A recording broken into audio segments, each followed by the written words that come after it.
You're listening to the latest dose of Bipolar Recorder. This podcast may cause dizziness and blurred vision. Enjoy.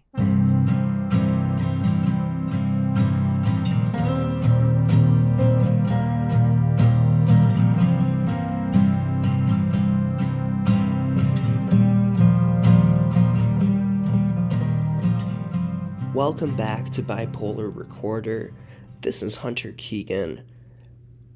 I've got some more intense mental health conversations for you today. This installment features another recorded hashtag mental health chill zone Twitter space.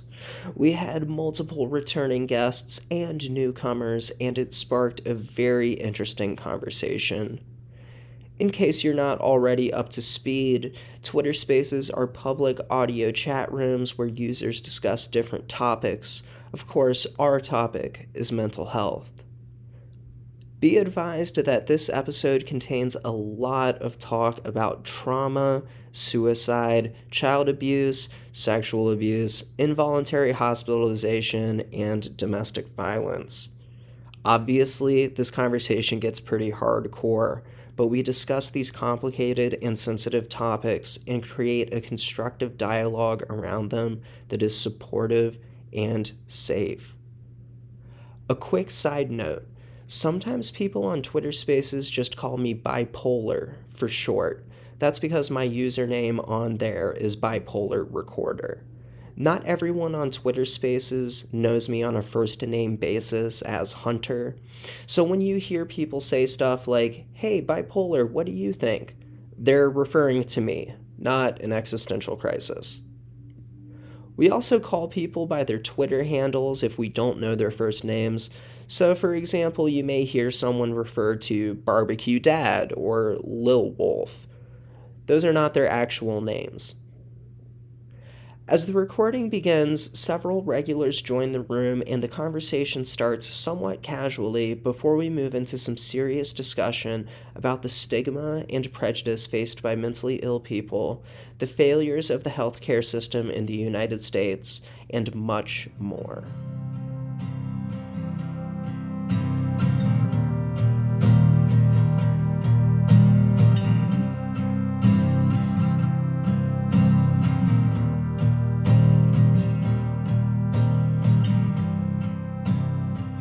My name is Hunter, aka Bipolar Recorder.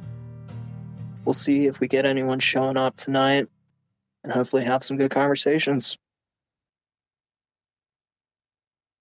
Welcome to the room, Victoria. Hope you're doing well. Feel free to request a mic if you'd like to. We've got Paul Paranoid as well. Hello, Paul. Paul has already requested a mic. And we've got Barbecue Dad, aka Lance, in the room. Oh my goodness. So many of my favorite people. Hey. Woohoo! How is everybody? Hey, what's up, man? Yes, good. It's good. Glad to see you. Yeah, dude. Well, I have had like mental health out the ears today because I was just editing and doing post-production on the recording from last night. Yeah. And it took me like 6 hours to work on. Yeah, so I think that's going to be how I'm doing it moving forward. The reason for that is because I spend a ton of time hosting these Twitter spaces, and it's kind of occurred to me over the last couple of weeks, you know, doing the podcast interviews are awesome, but it's harder for me to do that consistently and sustainably. So for that reason, I thought, you know, maybe recording some of the mental health chill zones, showing people what they're about, and sharing our conversations could be a good idea. I thought last night was you really chose a good night to record it. I just thought there was so much there for people to hear last night. I'm really glad you recorded it last night. I thought it was a really good session, and I mean, it was sometimes difficult and sometimes a little scary in one or two places, but that was the beauty of it, is that, you know, it was full of, I don't know what the word is, it was full of, I don't want to say solutions because that's really fucked up. It was full of proactivism. It was definitely full of a lot of insight and compassion, and I think that'll speak to a lot of people. I think that we had a really wide range of subject matter that we covered. But anyhow, that was then. This is now. So to check in for myself, I'm doing pretty well today. I have nothing going on at my day job. So as I was saying a little while ago, I've just been editing podcast episodes, basically. I just had to take care of some stuff, but the rest of my evening is open, and I'm probably going to be spending it hanging out on Twitter and just having some good conversations. That's what it's about, my rock and roll Jesus. That's who I am in the house. Rock and roll. I like rock and roll outlaw better than rock and roll Jesus, but whatever you prefer, it's fine. The only reason I say that is because I love the Kid Rock song, Rock and Roll Jesus. Kid Rock is really something else, man. He's got some issues, but he does have a couple of guilty pleasure songs for me. I'm not going to say what they are, though. Something else. Let's just say that. Yeah. Something else. Here, Lance asks me about a series of tweets that I had posted a few minutes before the space had opened. In the series of tweets, I expressed my dissatisfaction with the current system of mental health care treatment in the United States. Let's take a listen and go from there.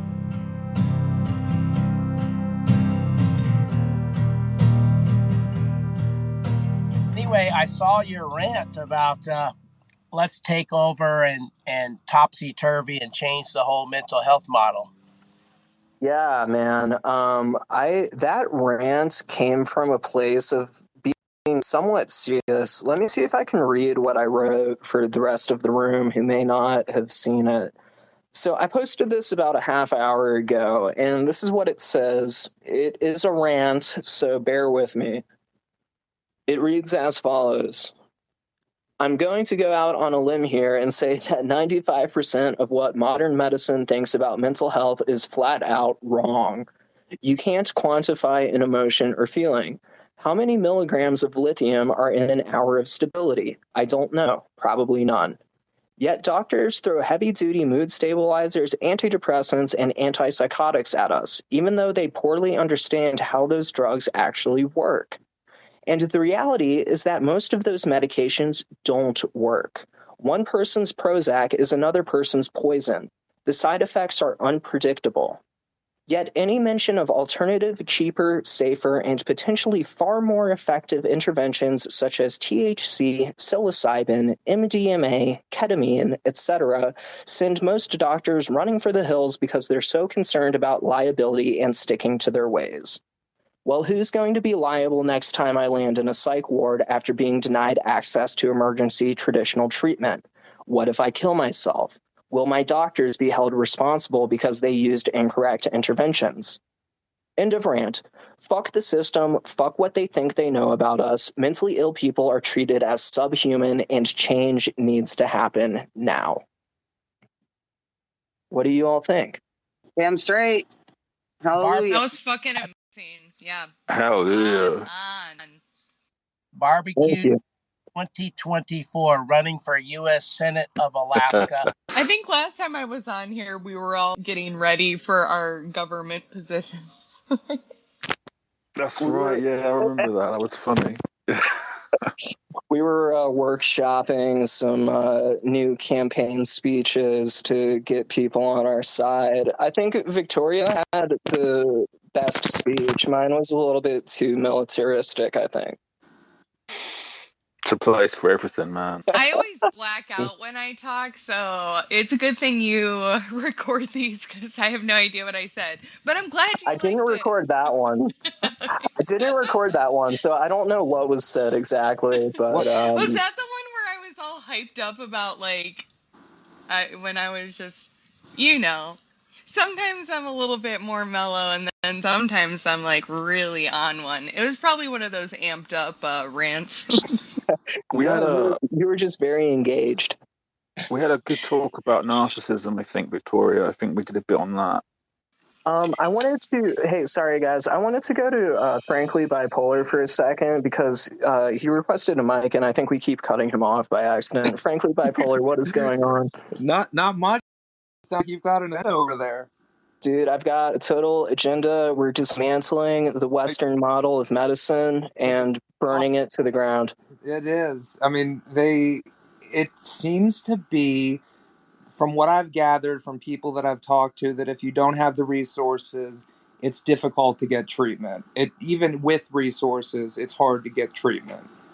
I mean, it's just what I've noticed. But I don't want to get on my soapbox. I was coming here to relax. Yeah, I'll say this. I was having a conversation with my therapist a couple of days ago, and I was asking her about some questions that I had. So I have a bachelor's degree in psychology. I went to Penn State, which is a pretty legit school, and I know a thing or two about psychology, okay? But I'm not like a full-fledged expert, and that's part of why I like talking to my therapist, because she has a PsyD, which is a doctorate in psychology. It's like a specialized type of PhD. And she has really good insight about like actual research and stuff far beyond my understanding. So I was kind of asking her, what counts as trauma?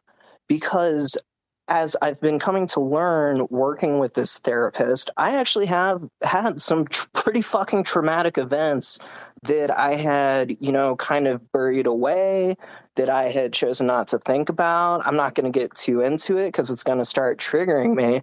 But I was asking her, what is the definition of trauma? How would I know that I have experienced trauma without someone else pointing it out to me? And her response was basically that it's incredibly nebulous. And there is a lot of disagreement right now within the psychology community about a lot of what we think we know. Like a lot of what's in the DSM is very controversial, is not necessarily agreed upon by all doctors, Yeah. Oh, and I love that you brought this up because so many people think that trauma is the traumatic event. But trauma, to me at least, is the patterns you continue to carry throughout your life because of the event. At least that's how I see it. And I think that's why there's all the like toxic positivity and like getting over things. And it's like, in a lot of ways, like I have done inner work and inner child work, and I've forgiven people and I recognize things. But what I'm failing to do is break the patterns. There's these traumatic patterns that I have these blind sides to that I can't see them. But it's like, when you get with a professional and you start speaking with friends, it's like you start to witness these patterns. And to me, that's what the trauma is. The trauma is like the lifetime of patterns. It's not the event. Yeah. So thank you for bringing that up. That's really cool. There's a conversation to be had, and I'm not sure I'm qualified to sort of try and flesh this out, but like there's a distinction to be made between an initial traumatic event, or in the case of abuse, a long build-up of traumatic kind of a bathing of a person in trauma for a long time. And you've got like the post-traumatic thing at the moment, like post-traumatic stress and post-traumatic disorders are sort of viewed as being very specifically to, things like the CPTSD we all hear about, or PTSD. But I think what you're talking about, Victoria, and I'm with you. I think you've pointed something out, is you've got what made you damaged, and then you've got the fallout from that, which is a kind of a coping strategy you erect to cope with what happened. And what happens is that the superstructure of that coping strategy becomes even more damaging, or at least as damaging as the thing that initiated the break, the thing that deviated you from a healthy path. And that's what I'm hearing and what you're saying. may. I mean, it's not my place to tell you your ideas, but that's my response. That's what I'm getting from what you're saying. It's like we've got the event or series of events of a period of trauma, and then you've got what the person does to live with it, which can be completely perverse. You know, it can be like completely mad. Oh, absolutely. And I'm witnessing that being a mother. So I went through a lot of childhood abuse. And so now I'm a mom. I have an autistic child. And like when she screams or yells, like I have to make sure that I am not the monster that my abusers were. And it's like I'll see this like insight. It's like, okay, it's like she has to be quiet. She has to be quiet right away. How do I stop this? Because when I was young, I learned that crying was unsafe. And so when she cries, I don't hear her need. I'm like, oh my gosh, the situation is unsafe. I need to make her be quiet as quick as possible. But that's my trauma. That's my coping mechanism from when I was a young child. And I started reading this book called Mother Hunger about different wounds that you can get from different attachment styles with your mother. And it's like I have to have a fidget spinner and I have to be like alone and in a really good place to listen to the book because it's so triggering to me. Yeah. What do you think, Hunter? I think that what Victoria said about the patterns that result from trauma being like equally as important, if not more important than the trauma itself, is super interesting. And I hadn't thought of that before. I think that's a fascinating way to look at it because that's what I feel too. Because like, I feel like in some of those moments, like at the time, it was so intense that it like almost didn't register. And then it was my reaction, my coping strategies that I began developing as like a kid or as a teenager, negative coping things that came out of that, things like abusing drugs and alcohol. Those were outcomes that occurred from my trauma. And those outcomes were like honestly more physically damaging than the trauma itself, you know? So I think that looking at patterns, looking at the fallout, and then tracing back from there could be a very good way at identifying trauma. Yeah, a good way for identifying trauma. Yeah, like looking, I don't know, that's a good point. Like looking back at past patterns and seeing what actually caused that. Because, one thing, just as an aside, that I find interesting is that I've read studies that show that maybe 50% of the memories that we recall are actually not the actual memories in the way that they actually existed. So our memories actually distort the situation that we're recalling. So we may think to ourselves, oh my God, in that social situation, I really insulted that guy or whatever. I said that stupid comment. Everyone thought I was an idiot.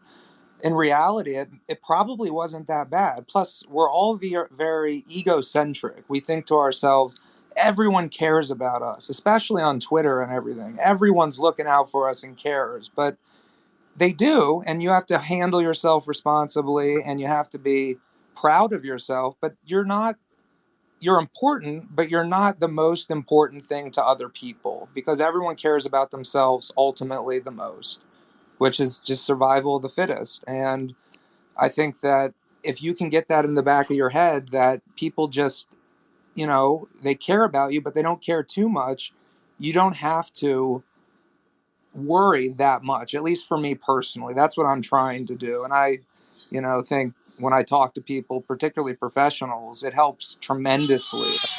I don't know about your guys' experience, but that's what I think, Victoria. Well, and I think it's like self-preservation, like maybe over, and maybe that's just semantics or whatever, but it's like everybody, and it kind of like a societal thing too, is like every man for himself, so everybody's, you know, trying to preserve themselves based on the coping mechanisms that they've developed over time.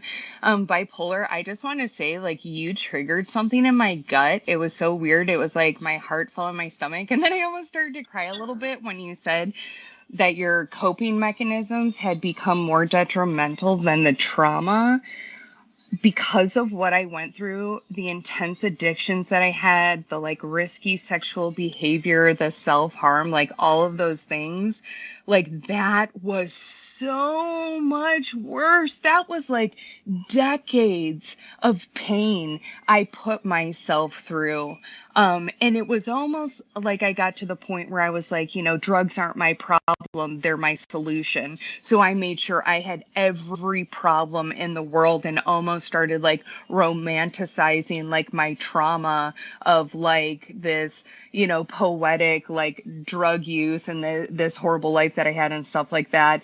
And, you know, that might be a little bit of a societal thing too, but talk about like a smack in the face was like, yes, the damage that I did to myself may have arguably been worse than what was done to me. And that is a hard pill to swallow. I identify with that so much. What you said about romanticizing the trauma, which is such a strange thing to say. Like, it sounds so strange to say that. But, like, when I was, like, 18, like, you know who my heroes were? It was, like, Lane Staley from Alice in Chains, Kurt Cobain, like all of these dudes who got super fucked up on drugs and depression and mental, like all sorts of mental health shit. And I thought that was cool. And I was like, well, you know, man, like I may be on the downward spiral, but like fucking Cobain, man. And it's like, no, dude, it's just like, no. Yeah. Yeah, but you know, those were the sort of people who I identified with, and then I started looking back on the negative things that had happened in my life, and I was like, oh, this is something unique, and for that reason, it sets me apart or whatever. I don't know. I'm not doing the best job of articulating it, but yeah. Nah, you got it. That was dead on. Paul, what do you think? Yeah, I mean, I was like that guy too. So I do think, to be fair, I know you weren't for a moment suggesting a negative. I don't think you were suggesting anything this negative, Hunter. But people like Kurt Cobain and Lane Staley and their contemporaries, they did as kind of they did represent a very specific kind of generational problem. Like although it's unfortunate that they were so self-destructive, there was a truth to it. So even though, you know, we don't want to celebrate, we don't want people taking that route of, you know, tragic, isn't it? That people like would see Class A drug abuse as a legitimate way of coping with unbearable pain. It's understandable, but it shouldn't be what's the word I'm looking for? It shouldn't be celebrated. Don't you think if mental health was treated in a more, in a broader sense, that maybe those drugs wouldn't be needed quite as much? And in my opinion, they would. People are using that for self-treatment. That's the way I see it in a lot of cases. Yeah, I agree. When I go on the corner and I see, you know, Kevin, or it doesn't matter names, but I see homeless people and I talk to them and I ask them, you know, what's your story?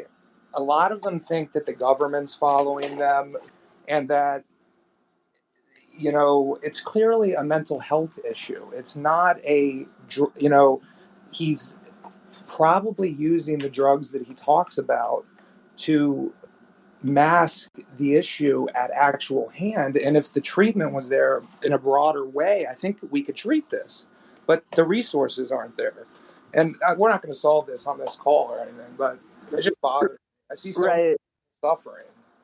Right. No, I agree with you. And I think that definitely when it comes to like homelessness and stuff like that, like those are people who are in such a vulnerable situation. And I wonder what would effective treatment look like for an individual who, let's just say, a 45-year-old man who has malnutrition and is living with schizophrenia in like a fucked up neighborhood in Chicago or something. Like, how do you take that individual and set him up with what he needs to succeed, he or she needs to succeed? I just don't even know where you would begin. Do you begin with housing? Do you take him to a hospital right away? Like, it's crazy. Like, how do you even solve something that's that complicated as an issue? I feel like you start with medicine, and I don't know, but that's the way I start, because you have to start with the neurology of the brain. And if you get proper treatment, which is difficult to diagnose because the person's describing his own experience to someone else who doesn't have the same consciousness and trying to treat with drugs they've never experienced, it's difficult to do. But that, to me, is where you start. But there's a lot of liability there. Someone jumps off someone jumps off a bridge or whatever and says, not to be morbid, that's on you as the doctor. So I understand the system, but maybe they need to loosen the regulations. I don't know. By this time in the session, many listeners were beginning to join the space and hear what we were talking about. Several of them began requesting microphones and raising their hands for their turn to speak and contribute to the conversation.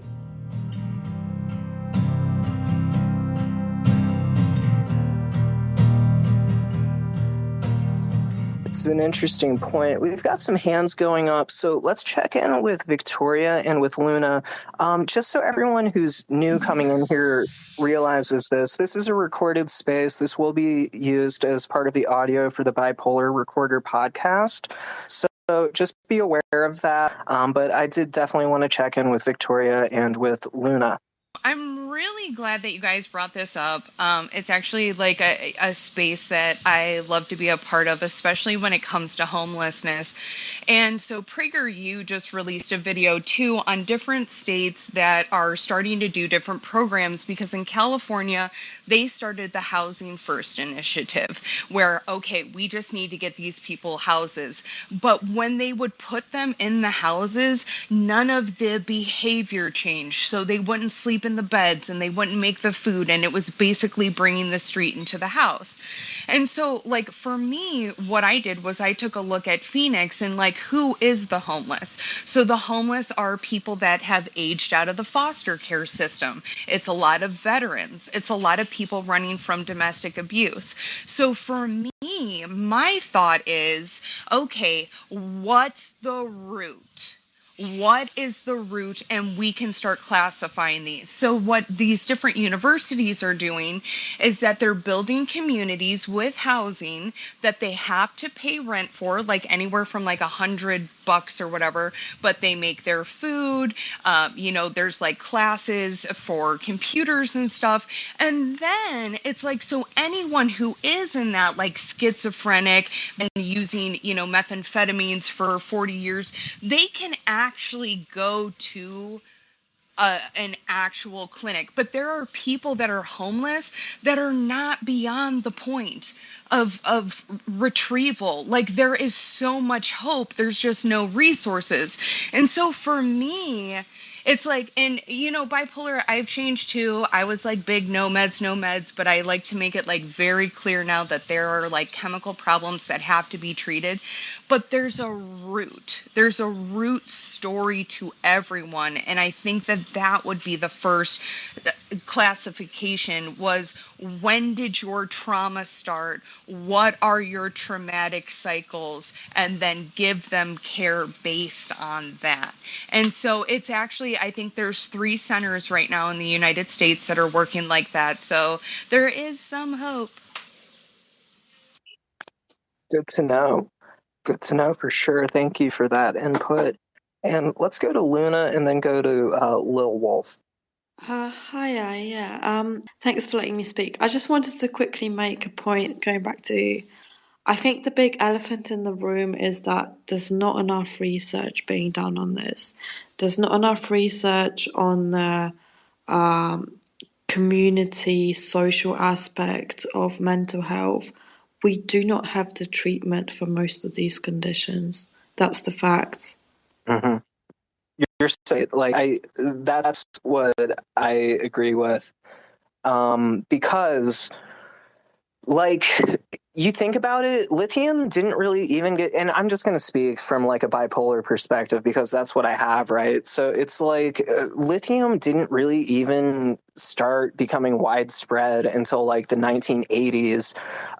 They were doing lobotomies up until like the late 1960s. How far do you think medicine has really come since then?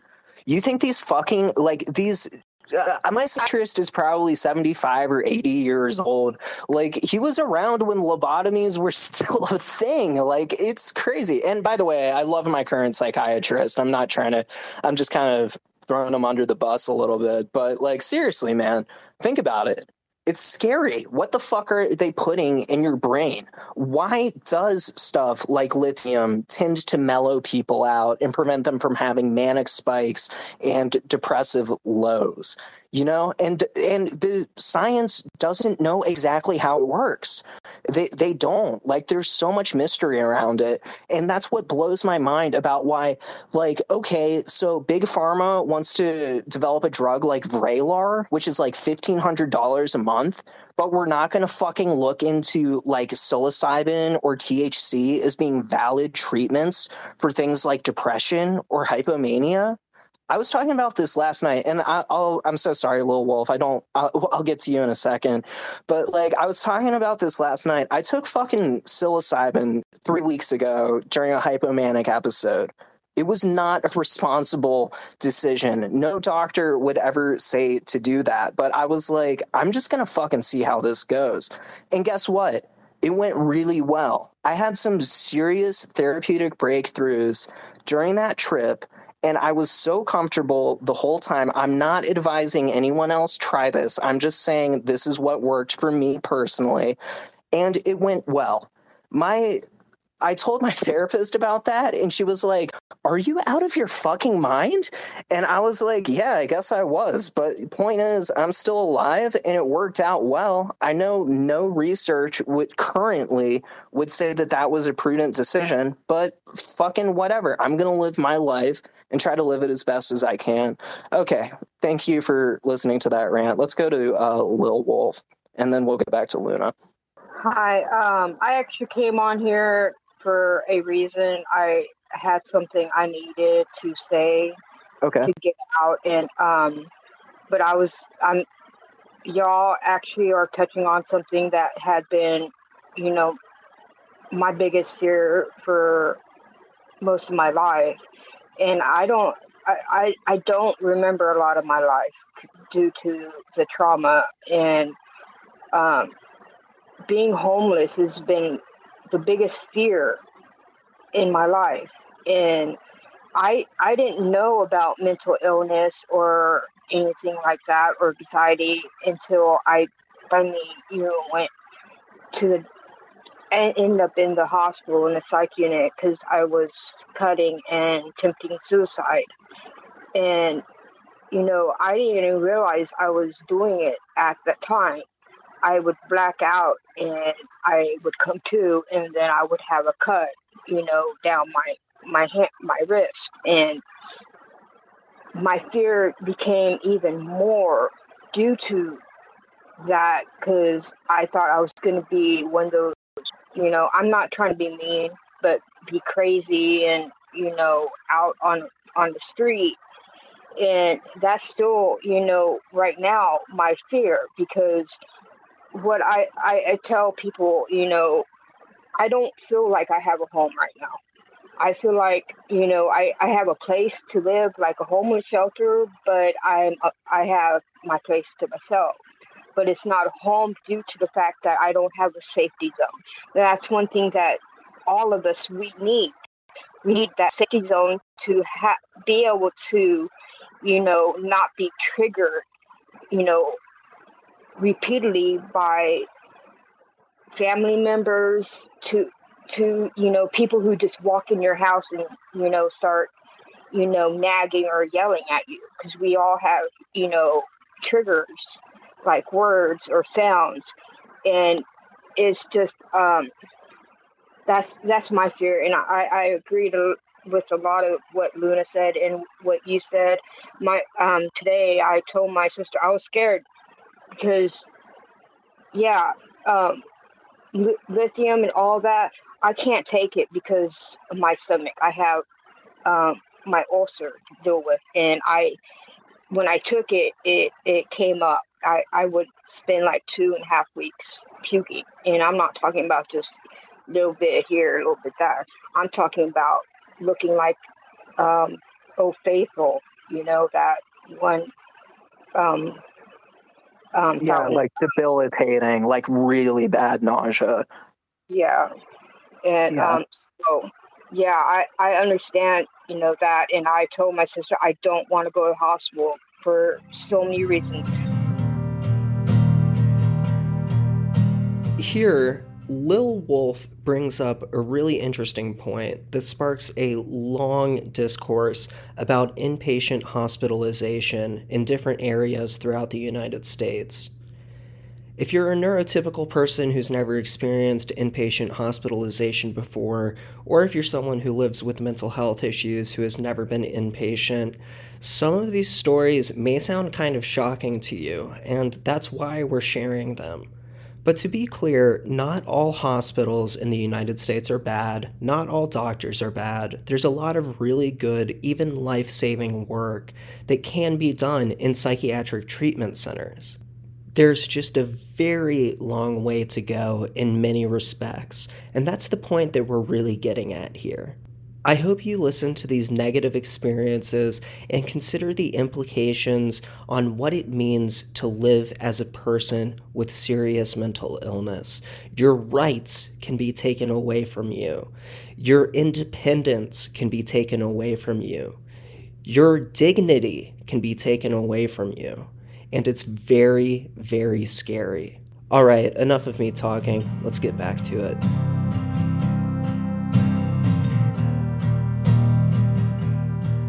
Number one, they're in where I live, they're disrespectful. They look at you like you are automatically a drug user, and I'm not. I've smoked pot. I've tried to smoke pot a couple weeks ago. It still makes me paranoid, and but I've never done hard drugs. So when I go there and they treat me like I'm seeking drugs, and it's not right. And I know a lot of other people, who've gone through the same thing. They're very rude and disrespectful, which comes to what, I wanted to say. I don't understand how people, think they can get away with talking to you like you don't mean anything. And I'm living, in a life where they're so they talk to you like however they want. I don't understand how people can be so disrespectful, because to what I've learned is it is true about how you treat people is how you're gonna get, treat others like you want to be treated. And that is true in my life. And I'm sorry, I'm probably going manic right now, but I'm so it's been in my head and it's in my heart and it's hurting so bad. And like I said, I'm so scared I was going to have to go to the hospital. You have the virus still going around, and I'm so scared right now, and I needed to get that out. And thank you so much, Bipolar, for opening this up. I saw it, I came on here, I needed to get it out, and I'm so sorry that I ranted. So thank you. No, you're totally fine. Thank you for Yeah. sharing all of that. And I think that was a great share. I think you hit on a lot of extremely salient points. One of them being the huge power dynamic, the power imbalance when you are hospitalized and being looked down on as being subhuman or incapable of thinking for yourself, like you're being treated without compassion, as if you are a child. I've experienced that in psychiatric units as well. I know a lot of other people had reactions as you were speaking. I don't know if you noticed, but a lot of people were showing little hand clap emojis and everything. Yeah, it's unfortunately, tragically, and deplorably a very common experience, and it really, really upsets me. And that's why I think we need to have more vocal dialogues, more direct dialogues about, hey, this is not fucking okay. This is America. I know not everyone in the room is American, but I am, and that's my community, and that's where I'm looking at right now to make impacts on. And anyhow, let's go back to Lil Wolf, just in case you had something else you wanted to add, and then we'll go back to Luna and Victoria. Okay, the thing was about to ask was, so I ran out of medication, and I finally got her to realize I need my medication, because the last time I almost went into a complete seizure, and I don't know if anybody else is taking that clonazepam. I've been taking it for so long that if I go off it, I could have a seizure, and I think I finally got across to her today, and she got my medication, so thank God for that.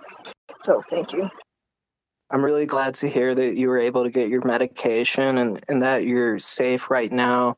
I'm sorry that you've got this other stuff going on that's weighing on you.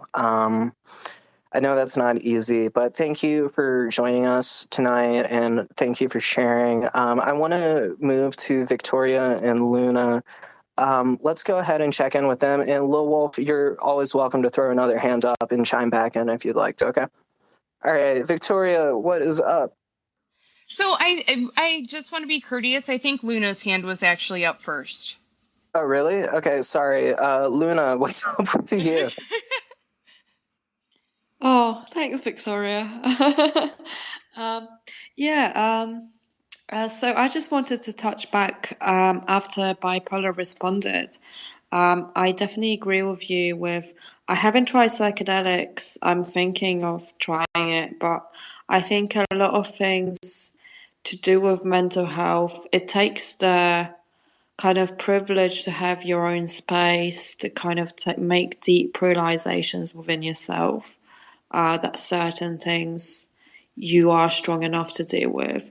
And after I've made these certain realizations, I haven't had a hospitalization for quite a while, so I think it's kind of worked. And whenever I feel these thoughts coming up, I don't actually reach to the sort of CBT methods or my medication. I actually reach to this deep realization within myself. So I think what you were saying, bipolar with psychedelics, if they could help someone realize that, that's quite important. And I also wanted to agree again with what Bipolar said and Lil Wolf about, just being disrespected in hospital.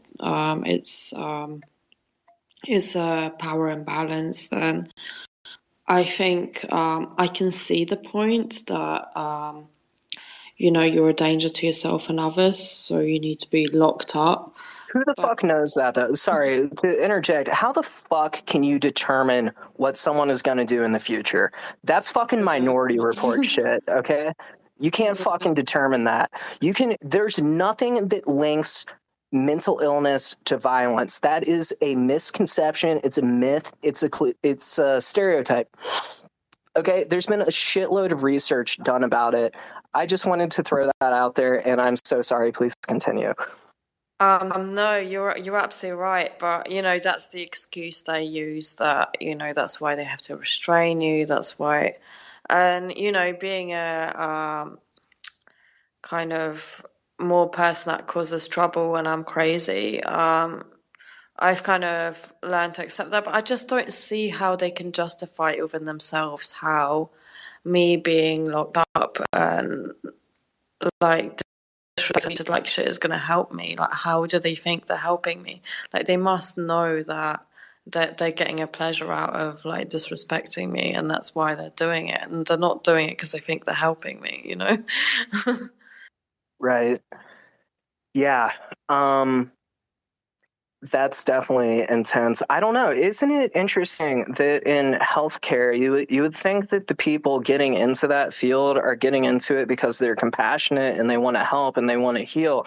And there's certainly plenty of amazing doctors, nurses, technicians, even just general hospital staff making the food and shit. Like, there's a bunch of wonderful people making that happen. But there's also a lot of dipshits who are the antithesis of that. And for some reason, I don't know why, but they keep turning up in psychiatric wards.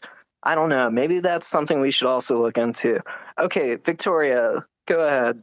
Hey, so I wanted to kind of go back to the idea of like prescribers and doctors just being outdated. And I think that goes down to really like the culture of the industry.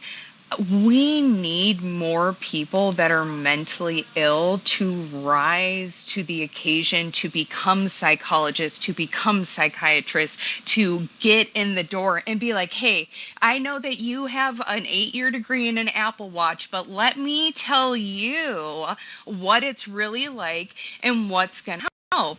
And it's so dire, but they have this idea that you can't be sick and treat people, which is the most ridiculous thing, because you can have a diagnosis and be healed from that.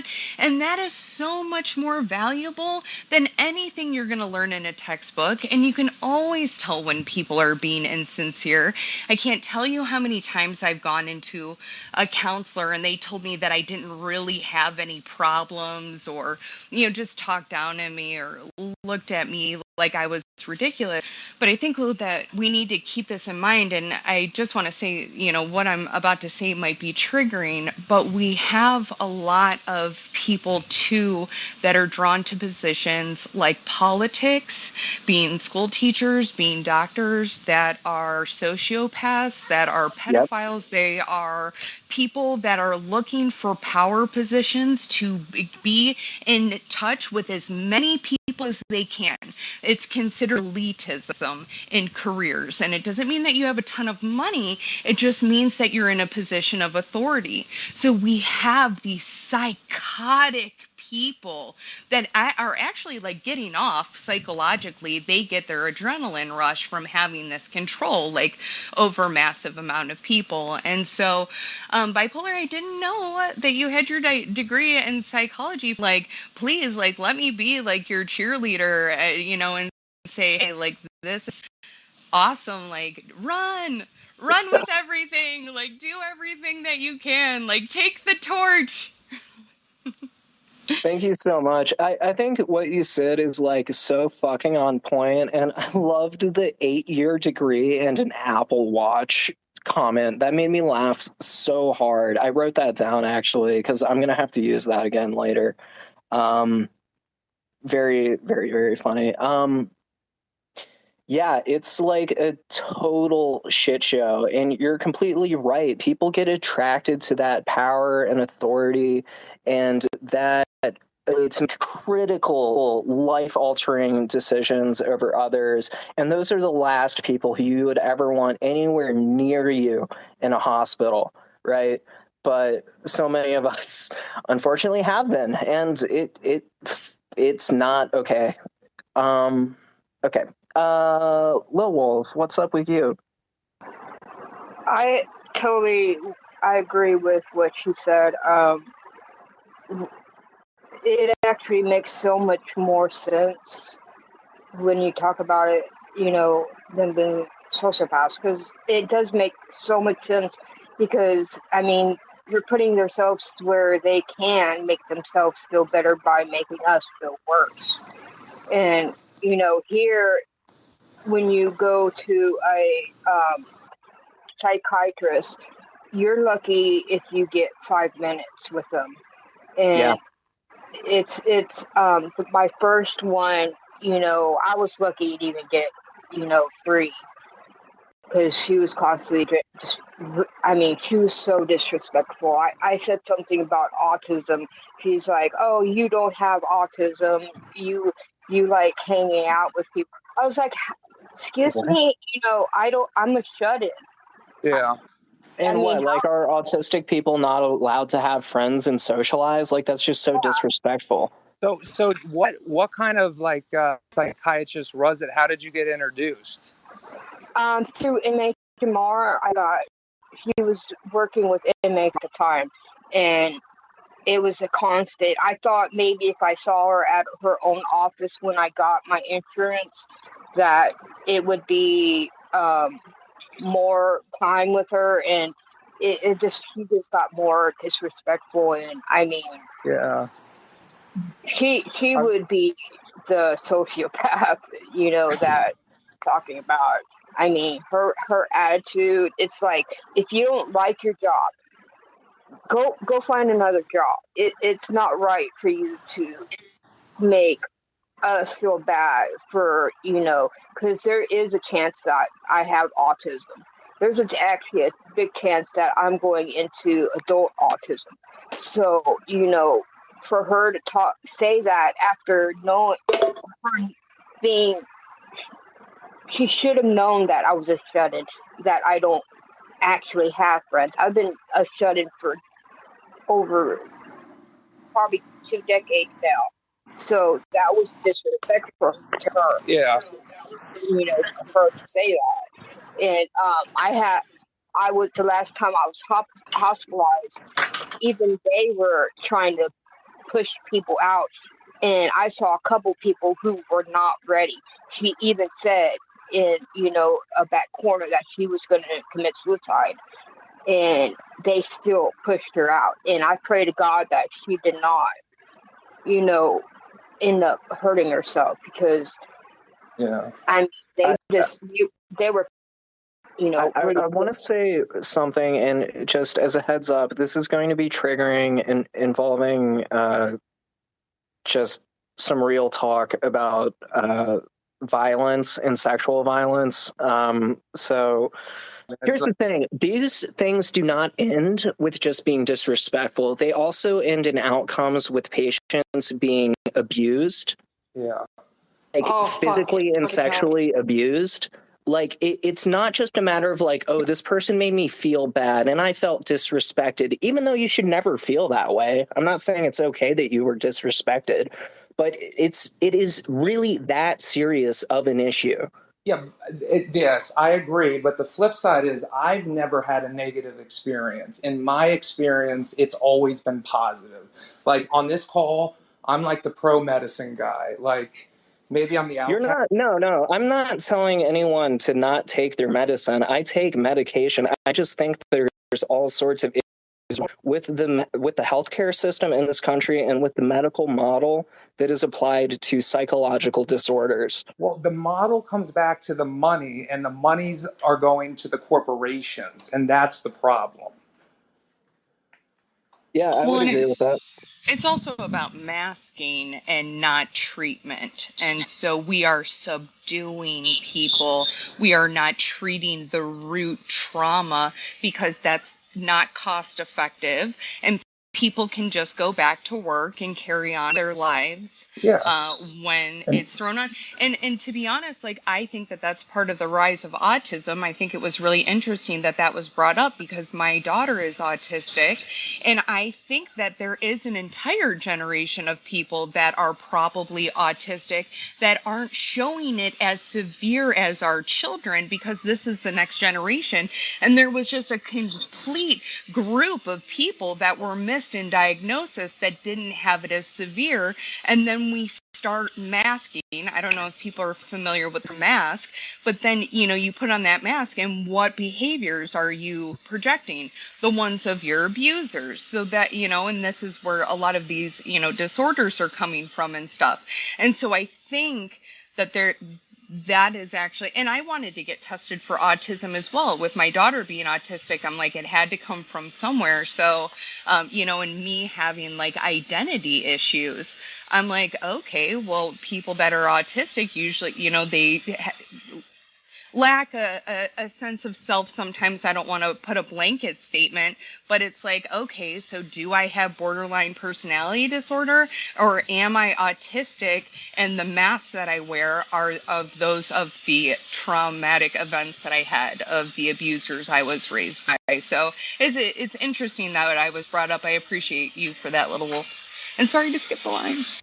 That's okay. I actually wanted to check in with Husky before we go back to Lil Wolf and Luna, just because Husky hasn't had an opportunity to speak yet. I remember him.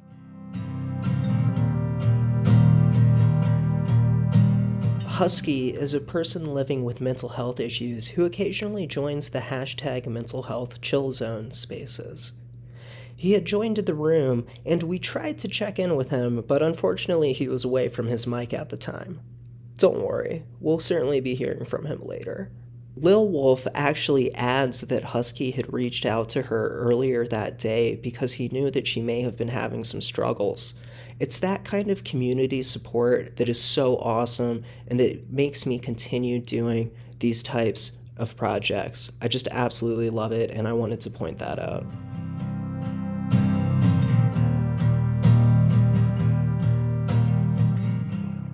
Husky actually checked in on me today. I appreciate that. Oh, cool. I love hearing that. That's awesome. That's good nice. job, guys. Okay, Luna, do you have anything? I just I had a bit of self-reflection. What Victoria was saying about kind of the power imbalance, how these social power positions attract kind of people who want to abuse them and want to have that social power view. Like it really, like I was a massive anarchist and like I still sort of but I think the whole power structure should be just, the whole thing should just be abolished. But yeah, that's what I wanted to say. Actually, I have a question for Frankly Bipolar, because I understand that you said that you've had very positive outcomes, which I think is fantastic. I did want to ask, have you ever been inpatient before? Oh, throw me out like that. So let me just speak from my own experience, not knowing really too much about you or anything. I'll just speak from what happened to me. So this is why I have strong feelings about hospitalization in the U.S. And I guess maybe to be more specific, in the state of Virginia. But yeah, basically what had happened is I had made multiple attempts at voluntarily checking myself into a psychiatric hospital because I had had this acute manic episode going on for about 4 months. I saw shadow people breaking into my house and heard voices talking to me, and it was incredibly scary. So this had been going on, and meanwhile, I've got all the other manic components beyond psychosis too. You know, I'm irritable, I'm amped up, I can't sleep, I'm constantly sleep deprived. So I make these two separately, probably about one attempt 1 week, another attempt in the next week. They turned me away both times. And what ultimately happened is I ended up getting detained by the fucking police and then forced into a psychiatric hospital a few days after that. And when I was there, I was not treated as a patient. I was not treated as, oh, this is someone who is in very urgent need of medical attention. I was treated as if I was a fucking criminal, okay? And I'm not. I'm just living my life. I'm a guy who has like a serious mental illness, and I'm living with it, and I'm trying to do the right thing, and I was turned away until it escalated to the point where police were involved, where judges were involved, where doctors who had no vested interest in my well-being were involved, where nurses were talking down to me as if I was intellectually disabled, which I found very disrespectful and very frustrating. And I was in there for just 5 days. So I can't even fucking imagine what it's like for some of the other people in this room who have been in negative hospitalization experiences and have been there for like 3 or 4 plus weeks. I'm not trying to say that all hospitals are bad. I'm not trying to say that all doctors are bad. Like I've said earlier, phenomenal people who work in healthcare. Hunter, do you think it was It's you? just that right now, with psychiatric treatment, the way it's currently doled out in this country, it's not working. Hunter, do you think it was you during that time period or the doctors? I'm just being open and honest. Like, I'm just It was curious. the doctors. It was the doctors, because you know what? I've worked with many doctors over the years, and I know how to spot the good ones and the bad ones. Okay, fair enough. Okay, tons of hands went up. Let's go Megan, Lance, and then back to Lil Wolf. Yeah, so you had mentioned like feeling like you were treated like a criminal. I kind of felt the same way. Not so much in the hospital, but like outside of the hospital. Because they were concerned that I was going to hurt my kids. So I had a CPS case open on me for like more than 6 months, I think. 6 months or more.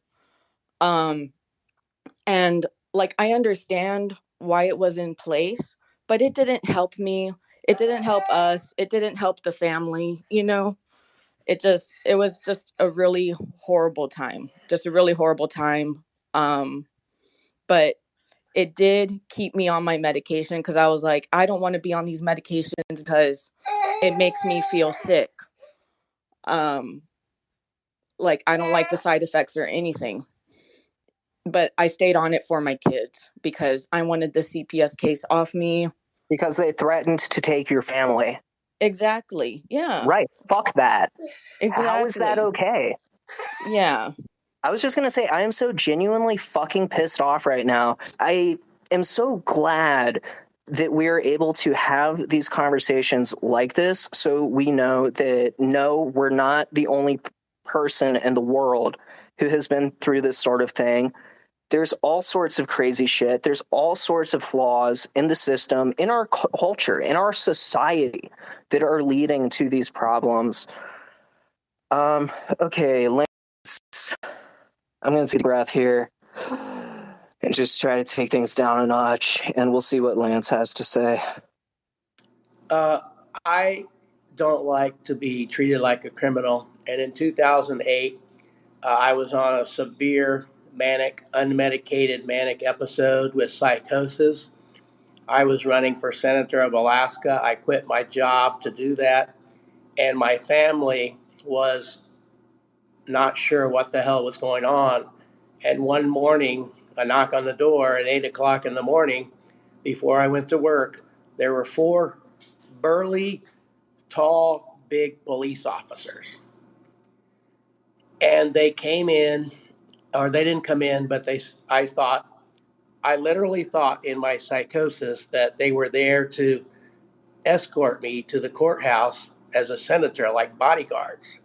But what they were there for was to take me to Alaska Psychiatric Institute for observation. My family had gotten a order for a 72-hour mental evaluation, and they went through my house looking for firearms.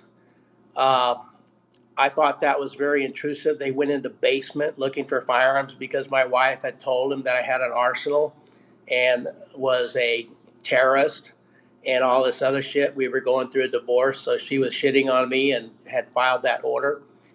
And so they took me in handcuffs in a police car to the Psychiatric Institute, where I had to strip down, get strip searched for drugs in cavities. And then I got to go for 2 weeks into this psychiatric facility where there were very extreme long-term patients, people there for years. And there I was for a 70-hour evaluation among that community. But I was treated like a criminal because I was brought in by the police. They gave me lithium, but I didn't get any tools. I didn't get any counseling. I did not get any resources other than just a prescription for lithium. And they reported me to the AOPA and the FAA, and I lost my pilot's license because of it. So I say, fuck the system. I agree wholeheartedly with you. And on the aside, to change the mood back to music, I picked up a new vinyl album. It is the Jimi Hendrix Experience and complete collection of his songs. Hell yeah, I like that positive note to end on. I've heard that story before, Lance, but I don't think you'd really told me the full version. That's really, really intense, man. I'm sorry that happened, and I have also been in the hospital in handcuffs, and it sucks. So thank you for sharing that. Let's go to Lil Wolf, Victoria, and then Luna. And then maybe if Husky is back, we can check in with them.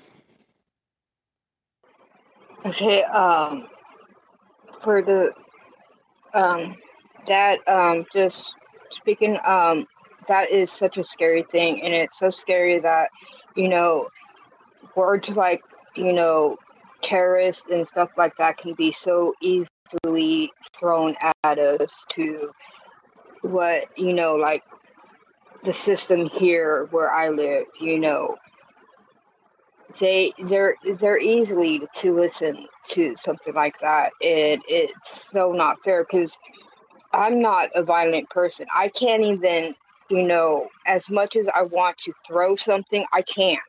I just it bottles up so tightly inside till, like, you know, one of the things I was talk about is finding myself at my manager's office for my apartments, covered, you know, in blood, and ending up somewhere else, and then they end up handcuffing me, and I'm sitting there, and it's not that I'm violent towards somebody else, it's me. I'm the one with, you know, my wrist cut, and they're putting handcuffs on me, and that's not right for anybody to have done to them.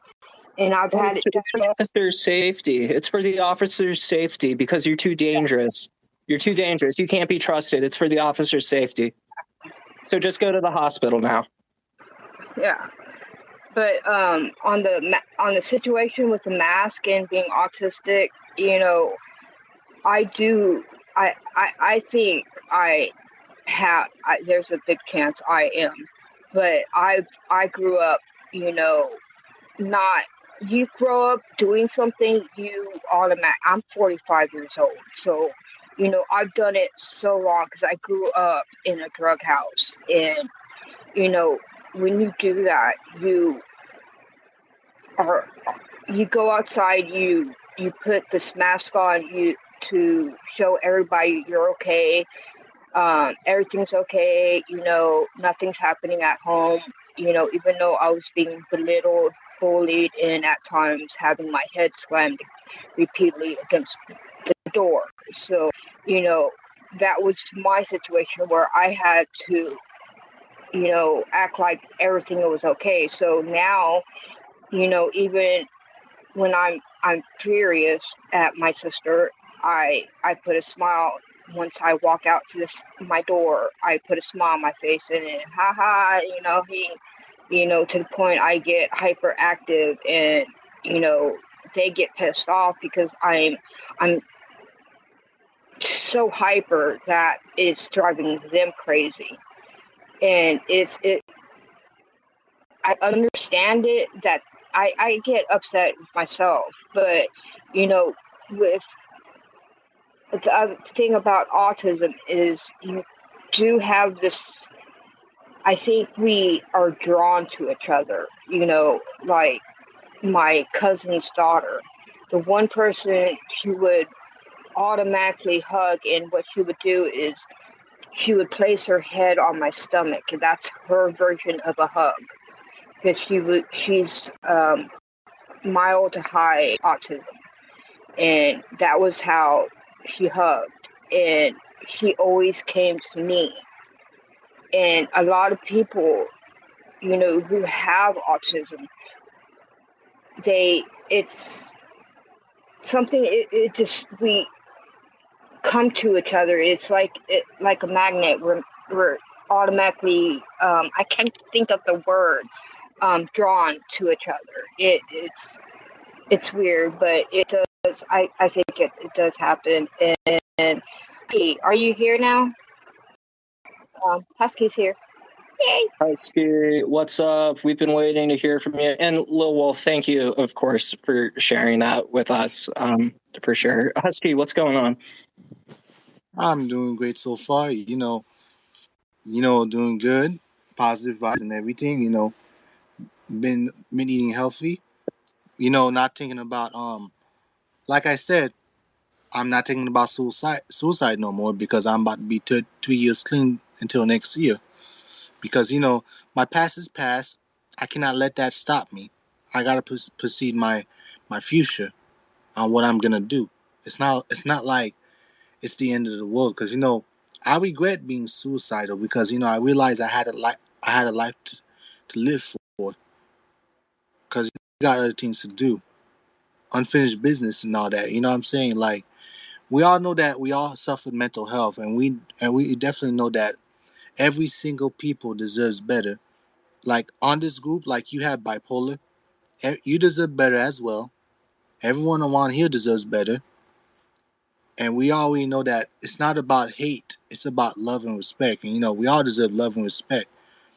Yes, people judge me because, they want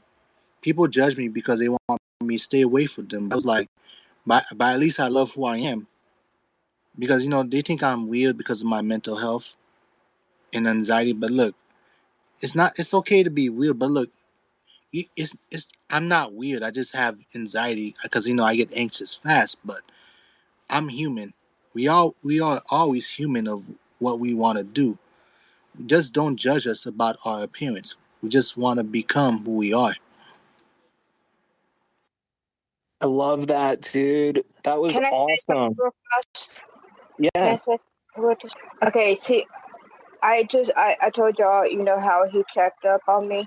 That was his love, what he was talking about, having love for each other, and he showed it today. And I was in severe pain and so much fear, and him reaching out to me, I did feel the love, and I thank you so much, Husky, for that, because it did help a little. I'm not gonna say a lot, it helped me. So, you got my heart, man. And I love your name too, so. Love you too, Wolf. And I want to explain this to you fast. Let me tell you something. We all know what we did. We all did mistakes and everything. What we did all we did a bunch of mistakes, and people should not yell at us for that. They should say, it's okay, we all make mistakes. You can try again, because, when you try again and again, you are learning. You're not making a mistake, you are learning. But look, there's no reason for you to kill yourself because of a mistake.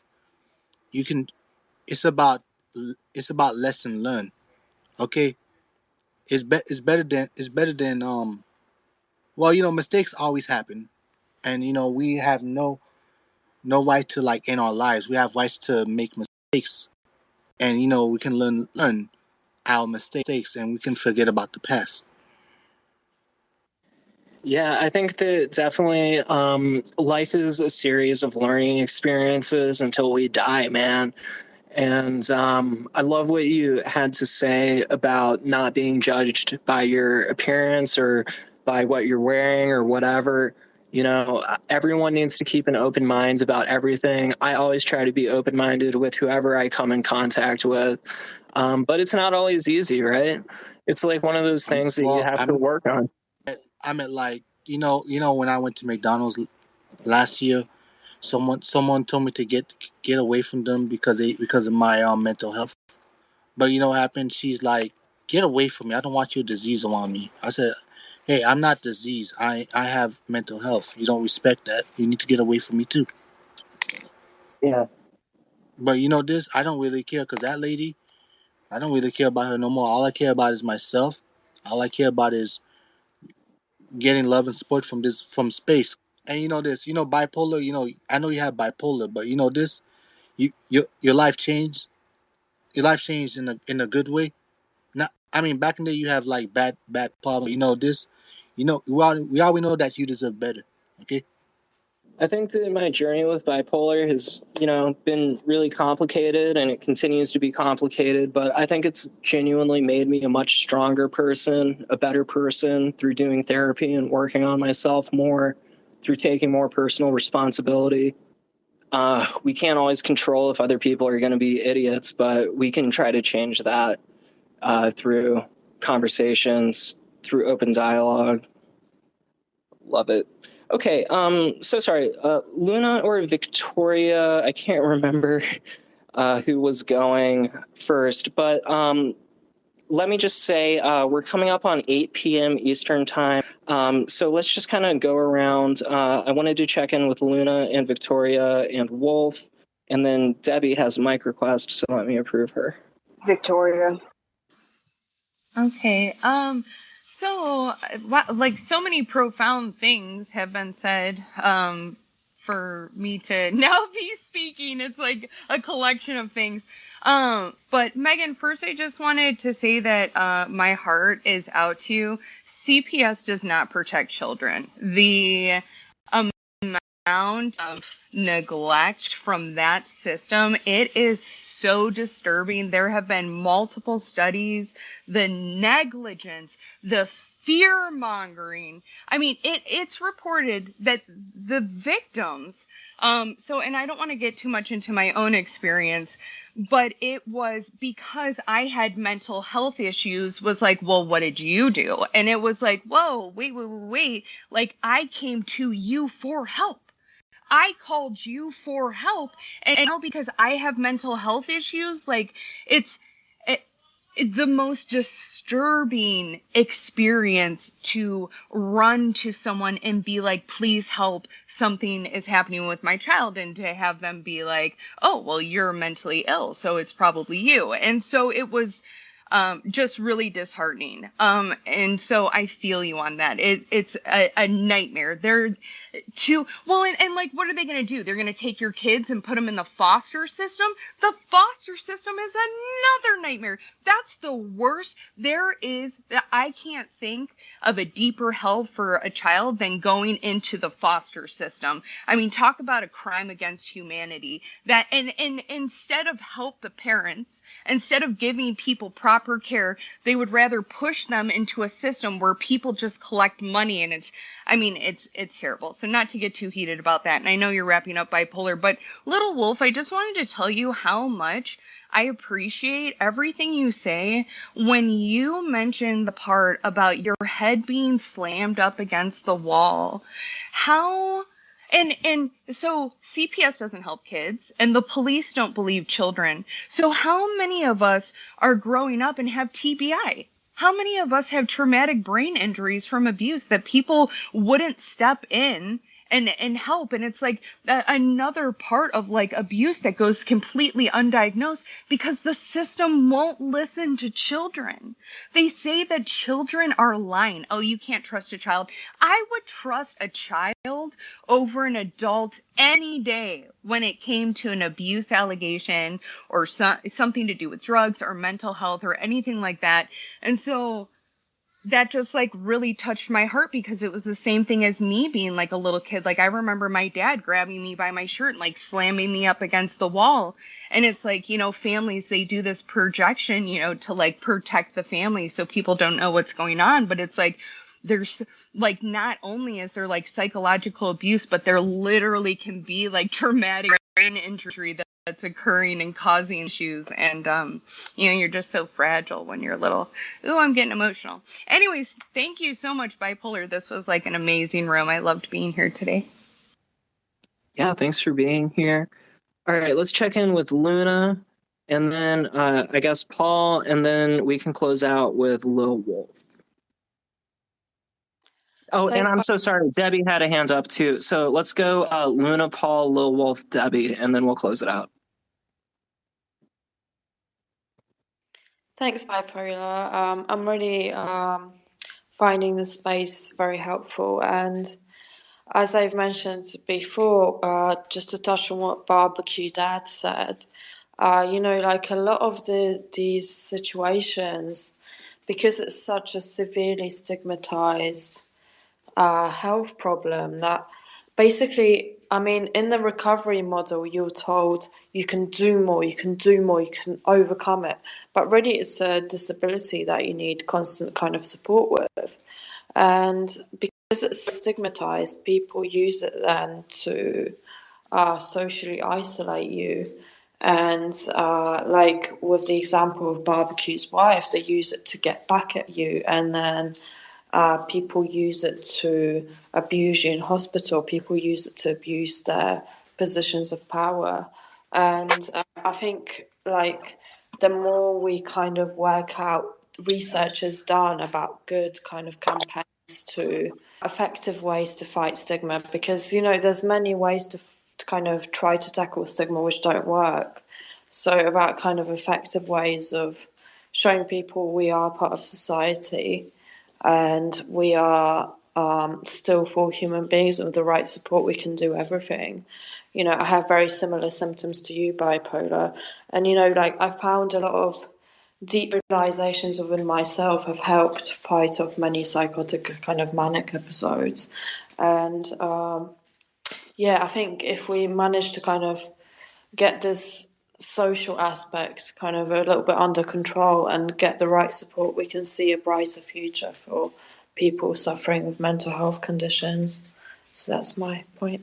Thank you for the space. 100%. Thank you for joining. All right, Paul, what's on your mind? Yeah, I got two things I want to throw in. Great space tonight, as always.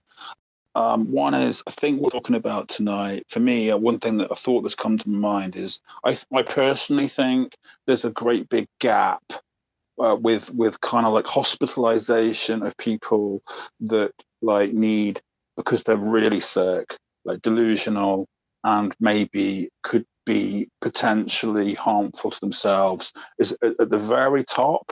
But there's a massive gap between that and, say, the GP level, where we go, or even the level you were talking about, Hannah, when you were submitting yourself to, like, say, look, I'm sick, I know I'm sick, I need a system, and they're kind of going like, you're not sick enough for us to throw you into the top tier, and you're like, it's all, there's nothing there. And I think that's what we've talked about tonight, is there's no, I mean, it's been consistent, and I think everybody's been incredibly eloquent and super smart tonight. Not that you never are, I'm just saying that it's really been clear to me that, like, the system that we need, it just ain't there. The machinery isn't there. I'm going to be thinking about that and asking myself what it would take. The second thing I want to throw in for the end of the night is, and I think it was Husky that made me think about this, and it was the stigma of people that are sick or not coping or are carrying a burden or are wounded by, in the way that we all are, to a greater or lesser degree, whatever it is, right? You know, this feeling that we're not the real people, and the real people are out there. Who was it, Husky, that talked about McDonald's and the woman saying, "Get away from me"? That the thought that those are real people and we're not real people, when the truth is, right, how privileged are they? Okay, like what liberty they enjoy to be free of the kind of challenge that most of the people here, in one way or another, have dealt with in their lives, and dealt with courageously and to the best of their ability, right? Dealt with without imposing on others. I have run out of patience with the whole vibe of people judging people who have come from difficulty. And I just wanted to put that out there because I heard it tonight. I heard it a lot, and it's an excuse for me to kind of put my war paint on about that. So thank you, everyone. I think what an incredible bunch of people, and what an incredible space. And I hope we can meet up again as soon as possible and do this some more. Absolutely, and I totally agree that it's a form of privilege. All right, Lil Wolf, what's up with you? Okay, I was going to make two comments. One, Victoria was, talking about what I was talking about. That's the day. I don't have a lot of memories of my life, but I do have that memory of having my head slammed repeatedly into a door, and she grabbed me by my bangs and just repeatedly, did this, and she punched me in the stomach. And what happened is I ended up, running away. And I'm gonna say trigger warning right now. I'm going to say the R word because I've never actually said the R word for this. I've talked to 2 people about it, but I ran away that night and I ended up being raped. So, I mean, with situations like this is what happens. You end up not being believed by the cops. You end up stuck in what we preferred, my family, my siblings and me preferred as hell. And we weren't able to. And my sister, her way of dealing with it was to keep us together, me and her and my brother. But me, I felt like I was living in hell. I might have brain damage. I don't know. I have an IQ of 63, 64. That's what the school told me. So, I mean, but going on to Huskies, so I can make this fast. When it comes to, say, hey, you know what? I need to look after me and think about, how I'm going to survive this. And, forever, the one thing I do remember about my past is hearing, oh, you're just feeling sorry for yourself. Oh, you just pity party, things like that. And lately, in the past week or 2, I've realized, you know what? I've always said I don't want to commit suicide because my niece, it's not fair for her. She lost her dad. I want to live for her. But you know what? I've been thinking about it. I'm going to be selfish and say, you know what? I'm going to do this for me because if I fell for her, it's bad. But if you start trying to live for yourself and start focusing on the things that you need to do, you're going to be there for them longer because you've helped yourself. And if anybody's like me who has that constant voice in your head that you're like, hey, and this is my opinion, if you have that voice, saying, hey, you're just feeling sorry for yourself, knock it back. Just don't listen to it. I've listened to it for so long, and now I'm more. And if I'm being selfish, then I'm being selfish. But I'm going to think about myself and try to live for myself, and that's going to make me where I'm going to survive for my niece. And thank you so much for this space, Bipolar. It was really helpful for me. And Victoria, if you ever need someone to talk to about autism and abuse, I'm here. And we got Debbie up, and love you guys. Thank you so much for listening, and y'all have many blessings. So powerful. Thank you so fucking much for sharing that. That was getting me emotional just listening to that. Thank you so much. Seriously. Thank you. Okay, Debbie, what's up? Close it out. We've had such a good conversation tonight. Thank you for everyone who's shown up. All right, Debbie, you're next. Thank you there, Bipolar. Yes, I got severe bipolar. I've been in and out of hospitals for a long time. I'm also a transgender. I'm not worried about what people think about my bipolar, but I get a lot of hateful stuff on these spaces. I don't care if they don't like me. I just want some respect. I'm a human being. I don't treat people like crap. I just want to I don't care if they don't want to follow me. I don't care if they don't like me. Just show some respect. I respect people. I have a few friends on here that are transgenders. They're gays, lesbians, whatever, and we need some more spaces on mental illness and also transgenders and stuff. We need to get this out because I think people are, I don't know, they think you're sick, and I'm not a sick person. I talked to my doctor yesterday. I was just released from the hospital overnight on a suicidal thought. I was also a few months back I was in a state hospital for 30 days. I was pronounced dead, but they brought me back to life, and once they got me back to who I was supposed to be, back to I forgot that word, stabilized.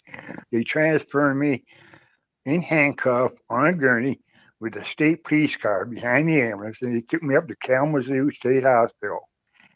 And I hope I never go back to that hospital again. They put me in a padded cell, and the state police took the handcuffs off me. He took off. He said, and I saw the nurse and stuff. She drew blood. And the next day, the doctor came in, talked to me and stuff, But I was up there for 30 days. That was one of the worst hospitals I've ever been into. The food was shitty. The nurses were crappy. The doctors were terrible. I didn't think I was going to make 30 days up there, but it kept me up there. But finally, I got discharged, and my caseworker from Adrian picked me up. She brought me back home, and I called my psychiatrist up, the office up. I told him what happened, and they wanted me to come in a couple of days. She set up an appointment with the doctor. I went in there and I discussed what happened, and they put me in a special cell. I had on my clothes on and stuff. They didn't want to put me anywhere in the male section or anything. They put me in a separate one. I got a few friends on here that support me, and I love them. I love every one of them. Anybody, I don't hate them. Actually, the ones that hate me, I don't hate them. I'm not going to stoop to their level. You know what I mean? It's not me. I want to change my way. I'm not. I don't show any kind of negativity towards anybody. I just want to be me. Just me. Absolutely. Stay away from that negativity. Live and let live. Keep it all positive, guys. This has been so awesome. Thank you for coming out tonight. Thank you for everyone who shared about their lives. It's been so nice.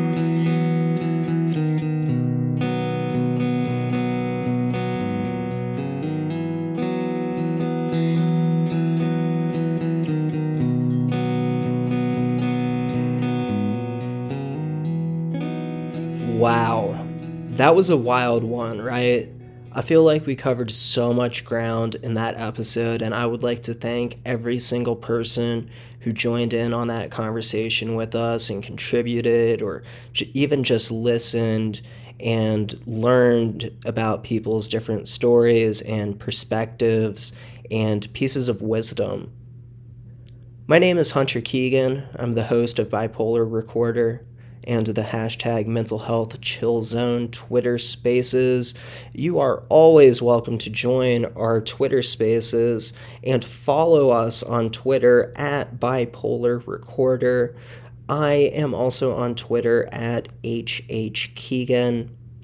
Be sure to tell your friends about this show. We are trying to end stigma, get more awareness brought to individuals living with mental illness, and implement new solutions to help guide mental health treatment moving forward. Again, thank you for listening, and I hope you have a safe day, evening, or night, wherever you are.